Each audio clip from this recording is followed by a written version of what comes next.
They actually had a thing called the Lee Resolution. Not as many people have heard about that as have heard about the Declaration. The Lee Resolution was passed in June, or actually considered in June. They say, hey, we really need to separate. We need to get out of here. And everyone there agreed, sure, we need to do that, but we need to have some documentation as to why we're doing this. So they waited until July the 2nd to sign the Lee Resolution 2 days before the Declaration was signed, famously, July, today. Happy birthday, America. They did it so early because they wanted to, like I said, clarify why we were leaving, why the colonists wanted to break apart from the king, the only leader they had known. And so they had a committee, 5 people, famously. Franklin was on there, Adams, Washington, who else was on there? Livingston and Samuels, I want to say. Sorry. The big 3 are, and obviously Thomas Jefferson as the main author. They wanted to clarify, so they took their time. In a hot Philadelphia summer, I think we can appreciate what that would feel like. Yes. They didn't have AC to sneak away into like we did. Hot patriot summer. But enough preamble, we're going to get to the goods. Woo!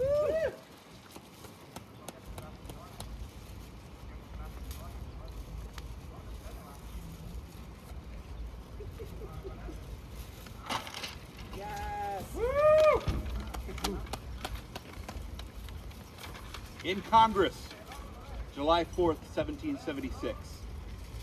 Unanimous Declaration of the 13 United States of America. When in the course of human events it becomes necessary for one people to dissolve the political bands which have connected them with another, and to assume among the powers of the earth the separate and equal station to which the laws of nature and of nature's God entitle them, a decent respect to the opinions of mankind requires that they should declare the causes which impel them to the separation. We hold these truths to be self-evident, that all men are created equal, that they are endowed by their Creator with certain unalienable rights, that among these are life, liberty, and the pursuit of happiness. That to secure these rights, governments are instituted among men, deriving their just powers from the consent of the governed. That whenever any form of government becomes destructive of these ends, it is the right of the people to alter or to abolish it and institute new government, laying its foundation on such principles and organizing its powers in such form as to them shall seem most likely to affect their safety and happiness. Prudence indeed will dictate that governments long established should not be changed for light or transient causes, and accordingly all experience hath shown that mankind are more disposed to suffer while evils are sufferable than to right themselves by abolishing the forms to which they are accustomed. But when a long train of abuses and usurpations, pursuing are invariably the same object, evinces a design to reduce them under absolute despotism, it is their right, it is their duty to throw off such government and to provide new guards for their future security. Such has been the patient sufferance of these colonies, and such is now the necessity which constrains them to alter their former systems of government.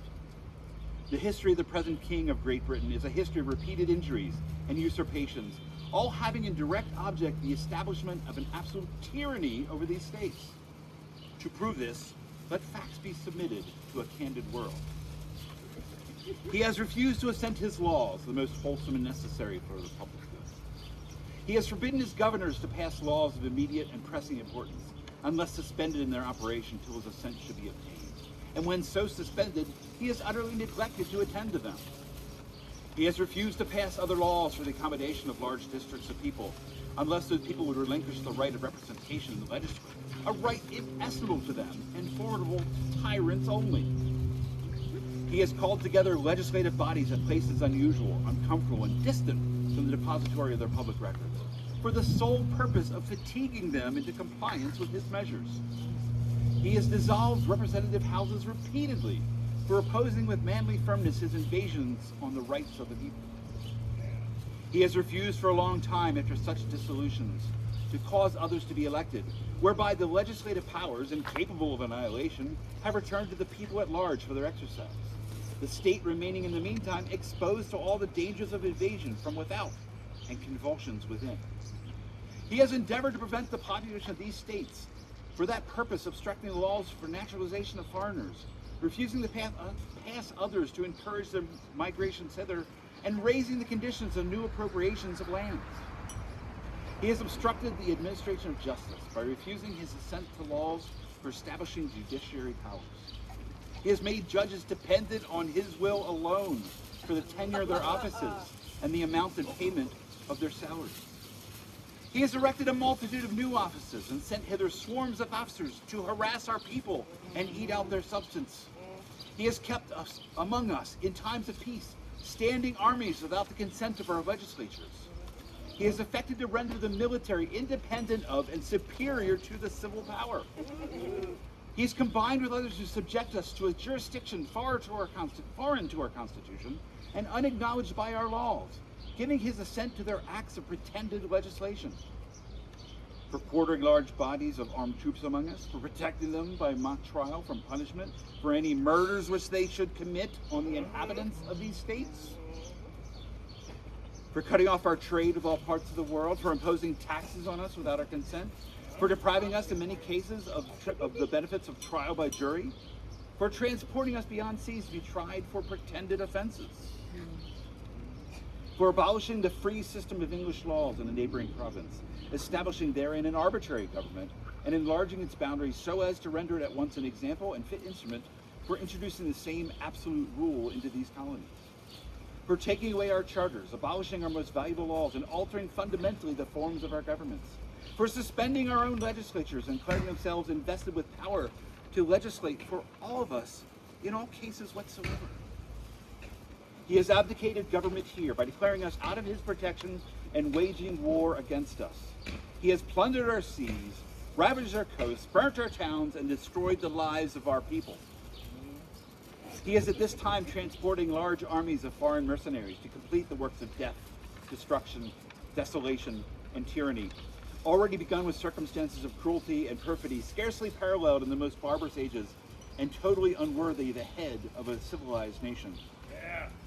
He has constrained our fellow citizens and taken captive on the high seas to bear arms against their country, to become the executioners of their friends and brethren, or to fall themselves by their hands. He has excited domestic insurrections among us, and has endeavored to bring on the inhabitants of our frontiers, the merciless Indian savages, whose known rule of warfare is an undistinguished destruction of all ages, sexes, and conditions. In every stage of these oppressions, we have petitioned for redress in the most humble terms.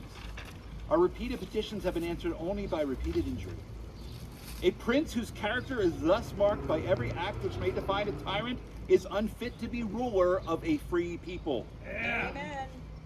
Nor have we been wanting in attentions to our British brethren. We have warned them from time to time of attempts by the legislature to extend another jurisdiction over us. We have reminded them of the circumstances for our immigration and settlement here. We have appealed to their native justice and magnanimity. We have conjured them by the ties of our common kindred to disavow these usurpations, which would inevitably interrupt our connections and correspondence. They too have been deaf to the voice of justice and consanguinity. We must therefore acquiesce in the necessity which denounces our separation, and hold them, as we hold the rest of mankind, enemies in war, in peace friends. We therefore, the representatives of the United States of America, in General Congress assembled, appealing to the Supreme Judge of the world for the rectitude of our intentions, do in the name and by authority of the good people of these colonies, solemnly publish and declare that these united colonies are, and of right, ought to be free and independent states, that they are absolved from all allegiance to the British Crown, and that all political connection between them and the state of Great Britain is and ought to be totally dissolved, and that as free and independent states, they have full power to levy war, conclude peace, contract alliances, establish commerce, and do all other acts and things which independent states may of right do. And for the support of this declaration, with a firm reliance on the protection of divine providence, we mutually pledge to each other our lives, our fortunes, and our sacred honor. Yeah. Happy birthday, America.